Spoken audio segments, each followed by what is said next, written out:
ആദി വേണ്ട, മാറിക്കേ.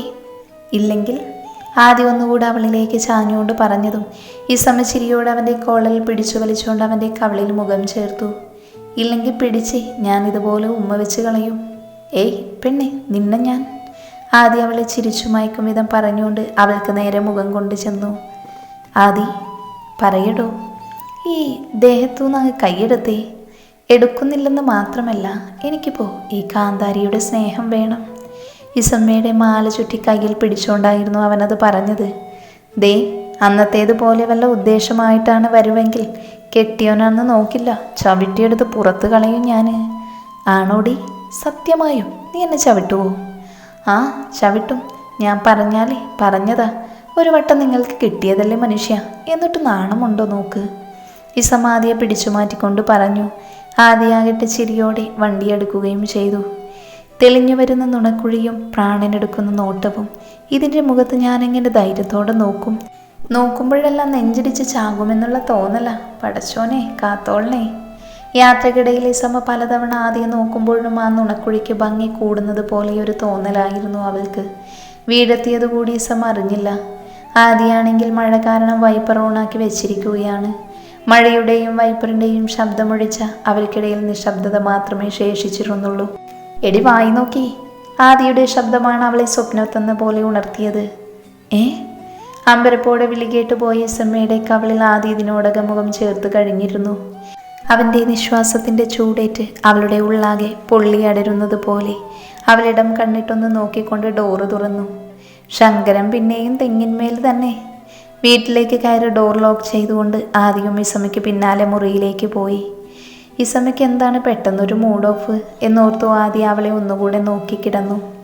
മുഖത്തേക്ക് പുതപ്പും വലിച്ചിട്ട് കിടക്കുന്ന ഇസമ്മയുടെ ശ്രദ്ധ പിടിക്കാനായിരുന്നു ആദിയുടെ ശ്രമം. പക്ഷേ ഇസമ്മയുടെ ചോദ്യം കേട്ടതും അവൻ്റെ സകല പ്രതീക്ഷയും ചോർന്നു പോയിരുന്നു. എന്തായിക്ക, നിങ്ങൾ മനുഷ്യന് ഉറങ്ങാനും വിടൂലേ? പക്ഷേ നിരാശയോടെയുള്ള അവൻ്റെ നോട്ടം കണ്ടതും ഇസമ്മയ്ക്ക് പാവം തോന്നി. ആദിയുടെ നെഞ്ചിലേക്ക് ചേർന്ന് കിടന്നു. എനിക്ക് പനിയുണ്ടോ ഇസമ്മേ? ഒന്ന് തൊട്ടു നോക്കിക്കേ. ഇല്ലല്ലോ. എന്തേ, തണുക്കുന്നോ? ഇല്ല, എനിക്കെന്തോ ഒരു വയ്യായിക. ചിലപ്പോൾ ഫിഡ്സ് വരാൻ ചാൻസ് ഉണ്ട്. നീ കുറച്ച് മാറിക്കിടന്നോട്ടോ. ആദി.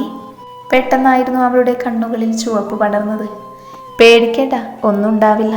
അത് താനെ മാറിക്കോളും. തലവല്ലാതെ വേദനിക്കുന്നു. അവൻ്റെ കൈകൾ ബെഡ്ഷീറ്റിൽ അമർന്നതും ഇസയുടെ ഉള്ളു പിടഞ്ഞു. ആദി, മെഡിസിൻ വല്ലതും?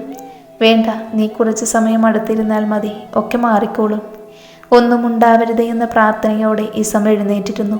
അവൻ്റെ മുടിയിൽ തലോടെ ആശ്വസിപ്പിച്ചുകൊണ്ടിരുന്നതും ആദി കമിഴ്ന്ന് കിടന്ന് ചിരിക്കാൻ തുടങ്ങി. എനിക്ക് വയ്യായിക വന്നാൽ മാത്രമേ നീ എന്നെ സ്നേഹിക്കുള്ളൂ അല്ലടി കാന്താരി. ആദി പറ്റിച്ചതാണെന്ന് കണ്ടതും ഇസമ്മയ്ക്ക് നന്നേ ദേഷ്യം വന്നിരുന്നു. പിന്നെ ഒരൊറ്റ ചവിട്ടായിരുന്നു ആദിയെ. ഉമ്മ, എന്തൊരു ചവിട്ടാടി ഇത്! എൻ്റെ നട്ടെല്ല് തകർന്നെന്ന് തോന്നുന്നേ. അങ്ങനെ ഇസമ്മയുടെ രണ്ടാമത്തെ ചവിട്ടും ഏറ്റുവാങ്ങിക്കൊണ്ട് ആദ്യം നിലവിളിച്ചെങ്കിലും ഇസമ്മയെ അത് മൈൻഡ് ചെയ്തതേയില്ല. നിനക്ക് സ്നേഹമുണ്ടോയെന്ന് അറിയാനല്ലടി ഞാൻ വെറുതെ. അതും കൂടി കേട്ടതും അവൾ ബെഡിൽ കിടന്നുകൊണ്ട് ആദിയോട് കയർത്തു. പിന്നെ മനുഷ്യനെ ആദി പിടിപ്പിച്ചിട്ടല്ലേ സ്നേഹമുണ്ടോ എന്ന് നോക്കുന്നത്? എന്നാ കേട്ടോ മനുഷ്യ, എനിക്ക് നിങ്ങളോട് സ്നേഹമില്ല, ഒരു മണ്ണാങ്കട്ടയും ഇല്ല. ഇനി പഞ്ചാര വർത്താനം പറഞ്ഞുകൊണ്ട് എൻ്റെ അടുത്തേക്ക് വങ്ങാനും വന്നാലേ വീണെടുത്തിട്ട് 2 കൂടി തരും ഞാൻ. അവൾ എഴുന്നേറ്റ് പുറത്തേക്കിറങ്ങി വാതിലടച്ചതും ആദ്യ റൂമിനുള്ളിൽ കിടന്ന് വിളിച്ചു പോവാൻ തുടങ്ങി. ഇസ പ്ലീസ്, റൂമൊന്ന് തുറക്കടി. ഇന്നൊരു രാത്രി അവിടെ ഒറ്റയ്ക്ക് കിടക്ക്. എന്നൊരു ദിവസം മുഴുവൻ ഈ വീട്ടിലിട്ട് പൂട്ടിയതല്ലേ. പ്ലീസ് പ്ലീസ്, കാല് പിടിക്കാൻ ഞാൻ. വാതിൽ തുറക്കടി. വാതിൽ തുറന്നാലല്ലേ കയ്യും കാലും പിടിക്കത്തുള്ളൂ. എനിക്ക് തുറക്കാൻ മനസ്സില്ല. ഞാനില്ലാതെ നീ എങ്ങനെ ഉറങ്ങൂടി മഴയത്ത്? തെമ്മാടി ഡോക്ടർ, ഓരോ അടവിറക്കുന്നത് നോക്ക്. അവൾ ചിരിച്ചുകൊണ്ട് ശബ്ദം താഴ്ത്തി പറഞ്ഞതും ആദ്യ ഡോറിൽ ശക്തമായി തട്ടാൻ തുടങ്ങി. ഇസമ്മേ, നീ ഉറങ്ങിയോ? എന്തൊന്നും മിണ്ടാത്തേ? വാതിൽ തുറക്ക് പൊന്നെ. ഡോക്ടറെ, നിങ്ങളെ കെട്ടുന്നതിന് മുൻപേ എൻ്റെ നാട്ടിൽ മഴയും വെയിലൊക്കെ ഉണ്ടായിരുന്നു കേട്ടോ. അന്ന് ഉറങ്ങിയതുപോലെ തന്നെ ഞാനങ്ങ് ഉറങ്ങിക്കോളാം. ഡോക്ടർ ചെന്ന് കിടക്ക്. ഇസമ്മ രാവിലെ വന്ന് വാതിൽ തുറന്നു തരാം. Good night. രാവിലെ ഇസമ്മ ഉണർന്നു മുഖം കഴുകി റൂം തുറന്നതും ആദ്യ ബെഡിങ്ങും കാണാനില്ല. ആദ്യം വിളിക്കാൻ തുടങ്ങിയപ്പോഴേക്കും ഇസമ്മയുടെ കാലിൽ ഒരു പിടി വീണിരുന്നു. എന്നെ ചവിട്ടി താഴെ ഇട്ട സ്ഥിതിക്ക് റൂം ലോക്ക് ചെയ്യണ്ടായിരുന്നു. കാലിൽ ചുറ്റിപ്പിടിച്ചിരിക്കുന്ന ആദിയെ കണ്ടപ്പോൾ അവൾക്ക് പാവം തോന്നിയിരുന്നു. എങ്കിലും ആ പാവത്വം അവൾ നേരിൽ കാണിച്ചില്ല. ആഹാ, വാതിലിൻ്റെ മൂലയ്ക്കിരുന്നാണോ മോൻ ഇന്നലെ നേരം വെളുപ്പിച്ചേ? എന്താടോ വാര്യരെ നന്നാവാത്തേ? ഇസമ്മ നിലത്ത് മുട്ടുകുത്തിയിരുന്ന ആദിയുടെ മുഖം കയ്യിലെടുത്തുകൊണ്ട് ചോദിച്ചപ്പോഴേക്കും ആദി അവളെ ചുറ്റിപ്പിടിച്ച് കഴിഞ്ഞിരുന്നു.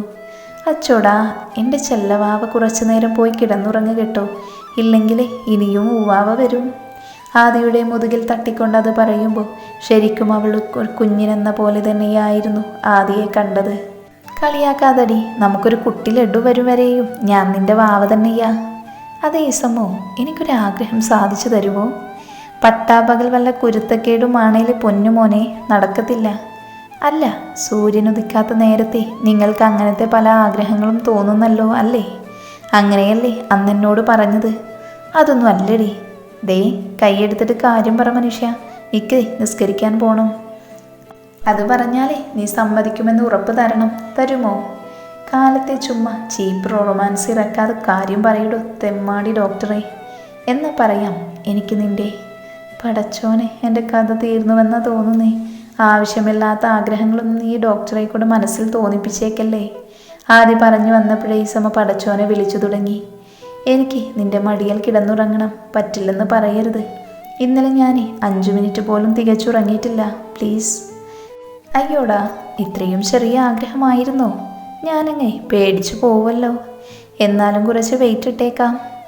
താൻ കുറച്ചുകൂടെ കൊഞ്ചടോ ഡോക്ടറെ. എന്നെ ചേലാന്നോ ഇങ്ങനെ കെഞ്ചി കെഞ്ചി കൊഞ്ചുന്നത് കാണാൻ? ഇസമ്മ മനസ്സിൽ പറഞ്ഞുകൊണ്ട് സമ്മതമല്ലെന്ന മട്ടിൽ അവനെ കണ്ണുരുട്ടി പേടിപ്പിച്ചുകൊണ്ട് കൈയെടുത്തു. പ്ലീസ്. അവൻ കണ്ണുകൊണ്ട് കെഞ്ചി കാണിച്ചതും ഇസമ്മ മുഖം തിരിച്ചുകൊണ്ട് എഴുന്നേറ്റു. മടിയിൽ കിടത്താൻ കണ്ട പ്രായമേ 10-30 വയസ്സായില്ലടോ, നാളമില്ലല്ലോ. ഇതും പറഞ്ഞ് കാല് പിടിക്കാൻ ആദിയുടെ മുഖം താഴ്ന്നു കണ്ടതും അവൾ ചിരിച്ചുകൊണ്ട് പുറത്തേക്ക് പോകാനൊരുങ്ങി. അപ്പോഴേക്കും ആദി അവളുടെ കയ്യിൽ പിടിച്ചു നിർത്തിയിരുന്നു. ഇനിയും കണ്ടില്ലെന്ന് നടിക്കാൻ വയ്യ. മൈ ഗോഡ്, എൻ്റെ ഹാർട്ടിപ്പോൾ ഉരുകി താഴെ വീഴുടോ താനിങ്ങനെ നോക്കിയാൽ. അടുത്ത കൊഞ്ചലിന് മുൻപേ ഇസമ്മ അവൻ്റെ കയ്യിൽ പിടിച്ചെഴുന്നേൽപ്പിച്ച് അവൻ്റെ കഴുത്തിലെ മറുകിലൊരു ഉമ്മ കൊടുത്ത് മടിയിൽ കിടത്തി. ഇസമ്മേ, മിണ്ടാതെ കിടന്നുറങ്ങടോ.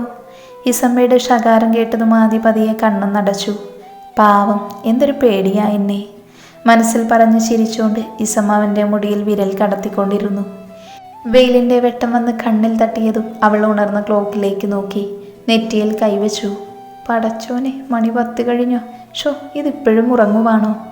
ഇത്തവണ ആദിയെ നോക്കിയായിരുന്നു അവളത് പറഞ്ഞത്. പതിയെ അവനെ ഉണർത്താതെ എഴുന്നേറ്റുകൊണ്ടവൾ മുടി ഒതുക്കിക്കൊണ്ട് കിച്ചണിലേക്ക് നടന്നു.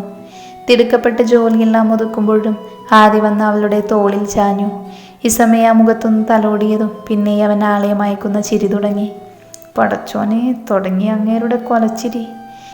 ചിരിക്ക് പുറമെ അവൻ്റെ കൈകളും അടങ്ങിയിരിക്കാതെയായതോടെ ഇസമ്മ കത്തിയെടുത്ത് ആദിയുടെ കഴുത്തിൽ വെച്ചൊരു ഭീഷണി നടത്തി നോക്കി. അപ്പോഴും ആദി ചിരി തന്നെ. ഇസമ്മ കത്തി പതിയെ ആദിയുടെ കഴുത്തിൽ നിന്നും നെഞ്ചിലേക്ക് താഴ്ത്തി പിടിച്ചു. കുത്തട്ടെ? ധൈര്യമായി കുത്തിയിറക്കിക്കൊള്ളാൻ ആദി കണ്ണു കാണിച്ചതും അവൾ ആ കത്തി മാറ്റിവെച്ച് നീളമുള്ളൊരു പച്ചമുളക് കൊടുത്ത് അവൻ്റെ നെറ്റിയിൽ മുതൽ ഒഴിഞ്ഞു തുടങ്ങി. അവളുടെ കുസൃതി നിറഞ്ഞ ചിരി കാണി ആദി ഒന്നും അറിയാത്ത മട്ടിലും ഭാവത്തിലും അവൾക്ക് മുന്നിൽ നിന്നു കൊടുത്തു. മുകളിൽ കിടക്കുന്ന കാഴ്ചയും ഓർത്തുകൊണ്ടവൾ ആദിയുടെ കണ്ണുകളെ കീഴടക്കുകയായിരുന്നു. അതേ നിമിഷം ആദി കൈ രണ്ടും അവളുടെ ഇടുപ്പിൽ അമർന്നിരുന്നു. ഇസമയെ എടുത്തു പൊക്കി കൗണ്ടർ ടോപ്പിന് മുകളിലിരുത്തി ആദി അവളിലേക്ക് മുഖം അടുപ്പിച്ചുകൊണ്ടിരുന്നു. ഇസമയാകട്ടെ മുഖം മാറ്റി മാറ്റി അവനെ കൊണ്ട് ആ മുളകൊന്ന് തീറ്റിക്കാനുള്ള ശ്രമത്തിലായിരുന്നു. ഒടുക്കം ഇസയെ കിട്ടാത്ത ദേഷ്യത്തിലാണ് അവൻ മുളകിൻ്റെ തുമ്പിലൊന്ന് കടിച്ചത്. നാവിൽ എരിവ് തട്ടിയ ആദി ഇതിനോടകം സ്വർഗം കണ്ട് തിരിച്ചെത്തിയിരുന്നു.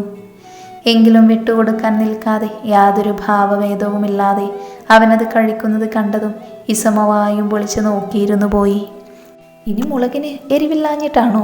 സംശയം കൊണ്ട് ഇസമ മുളകെടുത്ത് കഴിക്കാനൊരുങ്ങി ആദിയോട് ചോദിച്ചു. എരിവുണ്ടോ ആദി?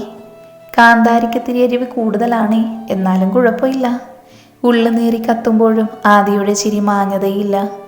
ശരിക്കും എരിവുണ്ടോ? മാറി നിൽക്ക്, ഞാൻ വെള്ളമെടുത്തിട്ട് തരാം. ഇല്ലടി, മുളകിന് നല്ല കൽക്കണ്ടത്തിൻ്റെ സ്വാദാണ്. ഹായ് ഇക്ക, ഇങ്ങളെ സിൽക്ക് ഫാനാണല്ലേ? ഇസമ്മയുടെ ഒരു വഷളം ചിരിയെ ചിരിച്ചുകൊണ്ട് താഴേക്ക് ചാടി ഇറങ്ങിയതും ആദി അവളെ വീണ്ടും അവനിലേക്ക് വലിച്ചടുപ്പിച്ചു. ഒരു നിമിഷം ആദിയുടെ നോട്ടത്തിൽ ഇസമ്മ വീണു പോയിരുന്നു. അതുകൊണ്ട് തന്നെ ആദിയുടെ മുഖം അടുത്ത് വന്നപ്പോഴും അവൾ പിന്നിലേക്ക് മാറിയിരുന്നില്ല. ചുണ്ടുകൾ പരസ്പരം കോർത്തെടുക്കപ്പെട്ട നിമിഷം തന്നെ അവളുടെ കണ്ണ് നിറഞ്ഞു തൂകി. പിന്നെയും ആ കണ്ണുകൾ നിറഞ്ഞു തൂകിക്കൊണ്ടേയിരുന്നു. അവസാനം അവൾ അവനെ തള്ളി മാറ്റിയിരുന്നു. ഇസമ്മ പാട്ടുമൂളുന്നത് കണ്ട് ആദി കയ്യും കെട്ടി നിന്ന് ചിരിച്ചു. ഫ്രിഡ്ജ് തുറന്ന് കുറച്ച് തണുത്ത വെള്ളം കുടിക്കാമെന്ന് കരുതിയപ്പോൾ അതും ആദി തട്ടി വാങ്ങി കളഞ്ഞു. കഷ്ടമുണ്ട് ആദി, കുറച്ച് വെള്ളം തായോ, ഇല്ലെങ്കിൽ ഞാനിപ്പോൾ എരിഞ്ഞ് ചാകും. വെള്ളം തരൂല, വേണേലേ ഉമ്മ തരാം. അത് നിങ്ങളുടെ വാപ്പാക്ക് കൊടുക്ക്, വെള്ളം താടോ. അതെ, നാളെ എനിക്ക് കോളേജിൽ പോകണം, കുറച്ച് അസൈൻമെൻറ്റ്സ് വെക്കാനുണ്ട്. എപ്പോഴെഴുതി തീരുമെന്ന് ഒരു എത്തും പിടിയും ഇല്ല. രാത്രി ആദിയുടെ അടുത്ത് വന്നിരുന്ന് പറയുമ്പോൾ അവൾക്കൊരു പ്രതീക്ഷയുണ്ടായിരുന്നു. ആദി അവളെ സഹായിക്കുമെന്ന് പറയുന്നു. അതെന്തായാലും ഏൽക്കുക തന്നെ ചെയ്തു. May I help you? ഓ വേണ്ടെന്നേ, നിങ്ങൾ ഉറങ്ങിക്കോ. നിനക്ക് വേണമെങ്കിലേ ആ സമയം കൊണ്ട് പഠിക്കാലോ. ഇക്ക, അത് നല്ലൊരു ഐഡിയ ആണല്ലേ, എന്നങ്ങനെ ചെയ്യാം. ഇസമ്മ തിരിഞ്ഞു നിന്ന് നാക്ക് നീട്ടി കാണിച്ചുകൊണ്ട് പറഞ്ഞു. പിന്നെ ഒരു ലോഡ് പേപ്പറും ടെക്സ്റ്റും എടുത്ത് ആദിക്ക് മുന്നിൽ ഇട്ടു കൊടുത്തുകൊണ്ട് ഇസമ്മ ടെക്സ്റ്റ് ബുക്കിലൂടെ മുന്നിലിരുന്ന് ഉറക്കം തൂങ്ങി. കുറച്ച് കഴിഞ്ഞ് ഇസമ്മ നോക്കുമ്പോൾ ആദി എഴുതി വെച്ചിരിക്കുന്നതൊക്കെ കണ്ട് അവളുടെ കണ്ണ് തള്ളിപ്പോയി. ഇതെന്താ ഇത്, ECG ഗ്രാഫ് പോലെയുണ്ടല്ലോ. സഹായിച്ചെല്ലാം വേണ്ടില്ല പൊന്നെ, ഇങ്ങനെ ഉപദ്രവിക്കില്ലേ. ഫാർമസിസ്റ്റ് അല്ല, മാഷുമാരാ എൻ്റെ പേപ്പേഴ്സ് നോക്കുന്നേ. ഓ സോറി, ഞാനിനി ശ്രദ്ധിച്ചെഴുതിക്കോളാം. ഇങ്ങനെ വൃത്തികേടായി എഴുതി ശീലിച്ചു പോയി, അതാണ്. പഠിച്ച് ഇസമ്മ ഉറക്കമായപ്പോഴും ആദ്യ എഴുത്ത് തുടർന്നിരുന്നു. രാവിലെ ബ്രേക്ക്ഫാസ്റ്റും മറ്റും ഉണ്ടാക്കി വെച്ച് ഇസമ്മ കോളേജിലേക്ക് പോകാനൊരുങ്ങി.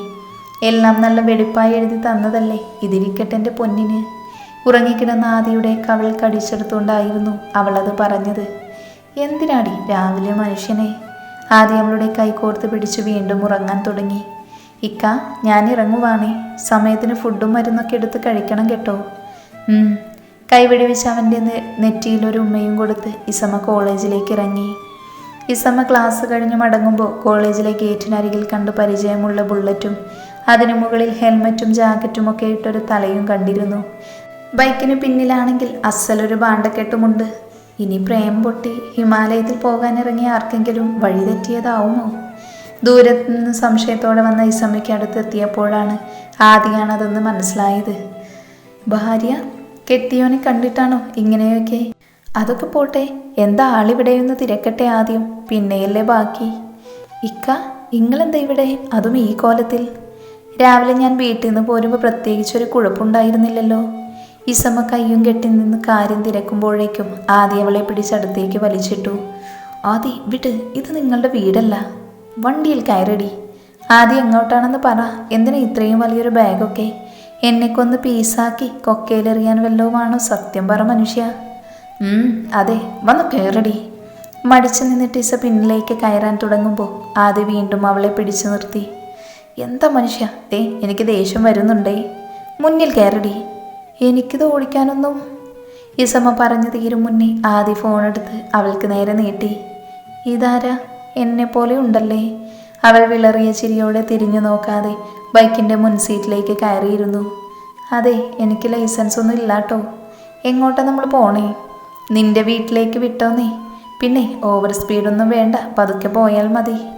പോകുന്ന വഴി കൊള്ളാവുന്ന സ്ഥലങ്ങൾ ഇഷ്ടം പോലെയുണ്ട്. അവിടെയൊക്കെ നിർത്തി സംസാരിച്ച് രാത്രിയായാൽ റൂമൊക്കെ എടുത്ത് വളരെ പതുക്കെ പോയാൽ മതി നമുക്ക്. റബ്ബേ, അവിടം വരെ ഞാൻ ഓടിക്കണോ? ഡോക്ടർ നമ്മുടെ വീടിൻ്റെ ആധാരം കയ്യിലെടുത്തിട്ടുണ്ടോ? പോണ വഴി പെറ്റിയടിച്ച് കുത്തുവാള എടുക്കും. അതും പറഞ്ഞ് അവൾ വണ്ടിയെടുത്ത് കോളേജിന് പുറത്തേക്ക് കടന്നു. ആളൊഴിഞ്ഞ നിരത്തുകൾ വരുമ്പോൾ ആദ്യ സമയം ചൂടാക്കാനെന്നോണം തൊട്ടും തലോടിയും ഓരോ പ്രശ്നം ഉണ്ടാക്കുന്നുണ്ടായിരുന്നു. അടങ്ങിയിരിക്കും മനുഷ്യ, അല്ലെങ്കിൽ വല്ല പാണ്ടിലോറിക്കും ചെന്ന് ഉമ്മ വയ്ക്കും ഞാൻ. സ്നേഹം കൊണ്ട് അടുത്തേക്ക് ചെന്ന അപ്പോൾ പറയും മരിക്കുന്ന കാര്യം, ഞാനിനി ഒന്നിനും വരുന്നില്ല, പോരെ? ഇതുതന്നെയല്ലേ എപ്പോഴും പറയുന്നേ. പിന്നെ ഡോക്ടറെ, ഈ നെറ്റിയിൽ എന്തു പറ്റിയതാണെന്ന് ചോദിച്ചാൽ എന്തു പറയും? നീ ചിരവ കടിച്ചതാണെന്ന് പറയും, അത്ര തന്നെ. എന്നിട്ട് ഡോക്ടർ കയ്യും കെട്ടി നിന്നതാണെന്ന് വീട്ടുകാർ വിശ്വസിക്കും അല്ലേ? വാട്ടാൻ ഐഡിയ സർജി. അതെ, നീ വണ്ടിയൊന്ന് സൈഡാക്കിക്കേ. എന്തിന്? വാള് വെക്കാനാണെങ്കിലേ ഞാനിപ്പോൾ ചാടും കേട്ടോ. പറഞ്ഞത് കേൾക്കടി, അധിക പ്രസംഗി. ഓ, ഇസമ്മ പതിയെ വണ്ടി സൈഡ് ചെയ്ത് കൊടുത്തു. പിന്നീട് അങ്ങോട്ടുള്ള യാത്രയിൽ ആദ്യമായിരുന്നു ബൈക്ക് ഓടിച്ചത്. കുറച്ചിരുട്ടിയെങ്കിലും കൊച്ചിയിൽ നിന്നൊരു റൂമെടുത്ത് അന്നത്തെ ദിവസം അവിടെ കൂടി. ഇക്കാലം അത്രയും ഇക്കാക്കാനോട് പറഞ്ഞ് കൊഞ്ചിയിട്ടുണ്ടെങ്കിലും സ്നേഹം കൊണ്ടോ ശാഠ്യം കൊണ്ടോ ബൈക്കുമായി പുറത്തേക്കിറങ്ങാൻ ആൾ സമ്മതിച്ചിട്ടില്ല. പക്ഷേ ഞാൻ പോലും പ്രതീക്ഷിക്കാത്ത നേരത്ത് ആദ്യം എൻ്റെ ആഗ്രഹം സാധിച്ചു തന്നു.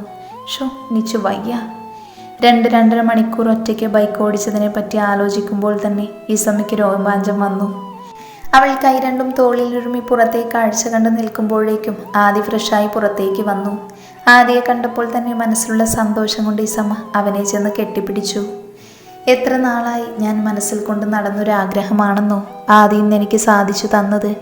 എനിക്കിപ്പോൾ എത്ര സന്തോഷമുണ്ടെന്ന് ആദിക്കറിയാമോ? എന്നിട്ട് ആ സന്തോഷത്തിൻ്റെ ഗുണമൊന്നും എനിക്ക് കിട്ടുന്നില്ലല്ലോ. തരാടോ മാഷേ. ഇത്തവണയും ഇസമ്മ ആദിയുടെ കാലിൽ കയറി നിന്നതും അവൻ അവളെ എടുത്തുയർത്തിയിരുന്നു. നെറ്റിയിൽ ഉലഞ്ഞു വീണെന്ന മുടി വകഞ്ഞു മാറ്റി അവൾ ആദിയുടെ നെറ്റിയിൽ ഒരു ഉമ്മ വെച്ചു. പിന്നെ അത് നാണത്തോടെ അവൻ്റെ ചുണ്ടിലേക്ക് പകർന്നുകൊണ്ട് താഴെ നിർത്താൻ ആദിയെ കണ്ണു കാണിച്ചു. ആദി അവളെ താഴെ നിർത്തി കഴുത്തിൽ മുഖം ചേർക്കാൻ ഒരുങ്ങിയതും അവളൊന്ന് വഴുതി മാറി. ആദി പിന്നെയും അവളെ ചുറ്റിപ്പിടിച്ച് കഴുത്തിൽ ചുണ്ട് ചേർത്തു. കള്ള ഡോക്ടറെ, വിടടോ എന്നെ. ഇസമ്മേ, നീ സത്യത്തിലൊരു പാവം പൊട്ടിപ്പെണ്ണാണ് കേട്ടോ. എങ്കിലും കയ്യിലിരിപ്പിന് ഒട്ടും കുറവില്ലതാനും. അപ്പോൾ ആദി ഭീകരനാ? ഇത്തിരിയൊക്കെ. അങ്ങനെയൊന്നും എനിക്ക് ദേഷ്യം വരില്ല. പക്ഷേ വന്ന ഭയങ്കര ദേഷ്യമായിരിക്കും, അന്നത്തേതുപോലെ. ആദി, ഞാനൊരു കാര്യം പറഞ്ഞ കേൾക്കുമോ? പറ, കേൾക്കട്ടെ. എനിക്കൊരു വലിയ കൊതി. ഇപ്പോഴല്ല, നമ്മുടെ വീട്ടിൽ ചെന്നിട്ട് മതി. നീ കാര്യം പറ കുഞ്ഞൂസേ. ആദി എന്തായാലും കുറച്ച് ദിവസത്തേക്ക് ലീവല്ലേ, അതുകൊണ്ട് പ്രശ്നമൊന്നും ഉണ്ടാവില്ല. എൻ്റെ ഇസമ്മോ, നീ വളച്ചു കെട്ടില്ലാതെ കാര്യം പറയുക. അതെ, എനിക്കൊരു വലിയ ആഗ്രഹം. ആദിയുടെ നുണക്കുഴിയൊന്ന് ശരിക്കും കാണാൻ താടി നമുക്ക് കളഞ്ഞേക്കാം. കട്ടിയിൽ വളർന്ന് നിൽക്കുന്ന താടിയിൽ വിരലോടിച്ച് അവൾ പറഞ്ഞതും ഇസമ്മയുടെ ഒടുക്കത്തെ ആഗ്രഹം കേട്ട ആദിയുടെ മുഖം ഇഞ്ചി കടിച്ച കുരങ്ങിന് മാതിരിയായി. അതൊക്കെ വേണോ? താടിയുള്ളതല്ലേ ഭംഗി. ഒരേ ഒരു പ്രാവശ്യത്തേക്കല്ലേ ആദി. താടിയില്ലാത്ത എന്നെ കാണാൻ ഇത്തിരി ബോറാണ്. സാരമില്ല, ആദി പുറത്തേക്കൊന്നും പോകുന്നില്ലല്ലോ കുറച്ച് ദിവസം. ഞാനല്ലേ ആദിയെ കാണുള്ളൂ. ഇസമ്മ അവൻ്റെ മീശ തെറുത്ത് വെച്ചുകൊണ്ട് സോപ്പ് പതപ്പിച്ചു. തലവെട്ടാൻ പറയാത്തത് ഭാഗ്യമാണ്, സമ്മതിച്ചേക്കാം. ആദ്യം മനസ്സിൽ കരുതിക്കൊണ്ട് ഇസമ്മയെ കൊഞ്ചിച്ചൊന്ന് നോക്കി. മണി 2 ഇസമ്മ ഉറങ്ങാതെ എഴുന്നേറ്റിരിക്കുന്നത് കണ്ട് ആദി ലൈറ്റിട്ടു. നീ ഇതുവരെ ഉറങ്ങിയില്ലേ? എന്താണാവോ ഭവതിയുടെ മുഖത്തൊരു മ്ലാനത. ആദി, ഞാനൊരു കാര്യം ചോദിച്ച സത്യം പറയുമോ? ഞാൻ നിന്നോട് കളവെന്തെങ്കിലും പറഞ്ഞതായി തോന്നിയോ നിനക്ക്? അവളില്ലെന്ന് തലവെട്ടിച്ചുകൊണ്ട് ആദിയെ നോക്കി മുഖം വീർപ്പിച്ചിരുന്നു. എന്താടാ പറയ്. ചോദിച്ചാ ആദി വഴക്ക് പറയുമോ? ഇല്ല, നീ പറയടി. ആദി തലയിണ മാറ്റി അവളുടെ മടിയിൽ തലവെച്ചു പറഞ്ഞു. ഇഷ്ടാവില്ല ഇത് ചോദിച്ച, എന്നാലും സത്യമേ പറയാവൂ. നീ ചോദിക്കുന്നുണ്ടോ ഇല്ലയോ? ആദി ക്ഷമ വിട്ട് ശബ്ദമുയർത്തി. ആദിക്ക് ഒരു കുട്ടിയെ ഇഷ്ടമായിരുന്നില്ലേ? നിങ്ങൾ തമ്മിൽ ഭയങ്കര സ്നേഹമായിരുന്നു എന്നൊക്കെ പറഞ്ഞില്ലേ? അതിൽ വേറെ വല്ലതും? നീ ഉദ്ദേശിച്ചത് ഫിസിക്കൽ റിലേഷൻ അല്ലേ? ഒന്നല്ല 1000 തവണ ഉണ്ടായിട്ടുണ്ട്. പാതിരയ്ക്ക് അവളുടെ കോപ്പിലെ സംശയം. കിടന്നുറങ്ങടി. എന്തിനാ ചൂടാവുന്നേ? ചൂടാവാനാണെങ്കിൽ ഞാൻ ചോദിക്കില്ലായിരുന്നല്ലോ. എന്തോ ഉണ്ടായിട്ട് തന്നെയല്ലേ ആദ്യം എന്നോട് ദേഷ്യപ്പെട്ടത്. കള്ളം ചെയ്യാത്തവർക്ക് പേടിക്കേണ്ട കാര്യമില്ലെന്നല്ലേ പറയാ. പേടിയോ? നിന്നെയോ? നിന്നോട് ഞാൻ പറഞ്ഞു കഴിഞ്ഞു, ഞങ്ങൾ തമ്മിൽ അങ്ങനെയൊക്കെ ഉണ്ടായിട്ടുണ്ടെന്ന്. നിനക്ക് വേണ്ടുന്ന മറുപടിയും അതായിരുന്നില്ലേ? ഇനി ലൈറ്റ് അണച്ച് കിടന്നുറങ്ങാൻ നോക്ക്. രാവിലെ വീട്ടിലേക്ക് പോകാനുള്ളതല്ലേ. ആദ്യ ലൈറ്റ് ഓഫാക്കി കിടന്നെങ്കിലും ഇസമ്മയുടെ കുഞ്ഞു തേങ്ങൽ അവൻ്റെയും ഉറക്കം കെടുത്തിയിരുന്നു. രാവിലെ തന്നെ രണ്ടാളും റെഡിയായി ഇറങ്ങിയെങ്കിലും അവളുടെ മുഖത്തൊരു തെളിച്ചമുണ്ടായിരുന്നില്ല. ഉച്ച കഴിഞ്ഞതോടെ രണ്ടാളും ഇസമ്മയുടെ വീട്ടിലേക്ക് എത്തുകയും ചെയ്തു. രണ്ടാളും കയറി ചെല്ലുമ്പോൾ അകത്താരുള്ളത് പോലെ ഇസമ്മയ്ക്ക് തോന്നിയിരുന്നു. നോക്കുമ്പോൾ ഇസമ്മയുടെയും ആദിയുടെയും നിക്കാഹ് വെടിപ്പാക്കിയ സൈനുവാണ് കക്ഷി. ഓ, ഇവർക്കെന്നെ കുരുക്കിയിട്ട് മതിയായില്ലേ? ഇനി ഇവിടെ ആരെയാ ഇവർക്ക് കുഴിയിൽ ചാടിക്കാനുള്ളത്? ഉപ്പ, ഇതാരാ വന്നിരിക്കുന്നത് നോക്കിക്കേ. ആദ്യം ഞങ്ങളെ രണ്ടിനെയും കണ്ണിൽപ്പെട്ട നാത്തൂൻ്റെ വക അനൗൺസ്മെൻറ്റ് കഴിഞ്ഞതും ഓരോരുത്തരായി വന്നു എത്തി നോക്കി വിശേഷങ്ങൾ ചോദിച്ച് അകത്തേക്ക് ക്ഷണിച്ചു. കൂട്ടത്തിൽ ഇസമ്മേനെ കുടുക്കിയ ആ തള്ളച്ചിയും ഉണ്ടായിരുന്നു. ഇസമ്മയില്ലാത്ത സന്തോഷം മുഖത്ത് വരുത്തി ആദിയെ നോക്കി അതുപോലെ ഇളിച്ചു നിന്നോളാൻ കണ്ണു കാണിച്ച് അകത്തേക്ക് കയറി എല്ലാവരോടും വിശേഷങ്ങളൊക്കെ തിരക്കി. കുറച്ചു കഴിഞ്ഞതും ഇസമ്മ ഉമ്മയുടെയും നാത്തൂൻ്റെയും അടുത്തേക്ക് നീങ്ങി. ആദ്യമായി വീട്ടിലേക്ക് വന്ന മരുമോന് വേണ്ടി എന്തൊക്കെയോ ഉണ്ടാക്കാനുള്ള തിരക്കിലായിരുന്നു അവർ രണ്ടാളും. അപ്പോഴാണ് സൈനു മുന്നിലൂടെ തെളിഞ്ഞെന്ന പോലെ ഉലാത്തുന്നത് കണ്ടത്. പിന്നെ ആദിയോടുള്ള ദേഷ്യം മുഴുവൻ അവരോട് തീർക്കാനായി ഇസമ്മയുടെ നാവ് ധരിച്ചു. സൈനു മാമി. സ്നേഹത്തോടെയുള്ള ആ വിളി കേട്ടതും സൈനു ചിരിച്ചുകൊണ്ട് ഇസമ്മയുടെ അടുത്തേക്ക് ചെന്ന് വിശേഷങ്ങൾ തിരക്കി തുടങ്ങി. എന്താ മോളെ, സുഖമല്ലേ മോൾക്ക്? പഠിക്കാനൊക്കെ പോകുന്നുണ്ടല്ലേ? നല്ല ചെക്കനാ ആദിമോന്. സൈനു തന്നേ പറഞ്ഞിരുന്നില്ലേ മോളോട്? തള്ളെ മിണ്ടരുത് നിങ്ങൾ. എന്തായാലും കൃത്യസമയത്ത് നിങ്ങളിവിടെ വന്നുപെട്ടത് നന്നായി. ഇല്ലെങ്കിൽ തിരക്ക് ഞാൻ അങ്ങോട്ട് വന്നേനെ. ഈ സാധനത്തിന് മാത്രമേ നിങ്ങൾക്ക് എൻ്റെ തലയിൽ കെട്ടിവെക്കാൻ കണ്ടുള്ളൂ. ഇതിലും ഭേദം എന്നെ ഒരു പൊട്ടക്കിണറ്റിൽ തള്ളിയിട്ട് കൊല്ലായിരുന്നില്ലേ നിങ്ങൾക്ക്? ഷടാ, ഇതെന്താപ്പം രണ്ടാളും ഇങ്ങനെ പറയാൻ? എൻ്റെ മോളെ, ആ ചെക്കനും എന്നോട് ഇതന്നെയാ പറഞ്ഞേ, പൊട്ടക്കിണറ്റിൽ തള്ളിയിടായിരുന്നില്ലേ എന്ന്.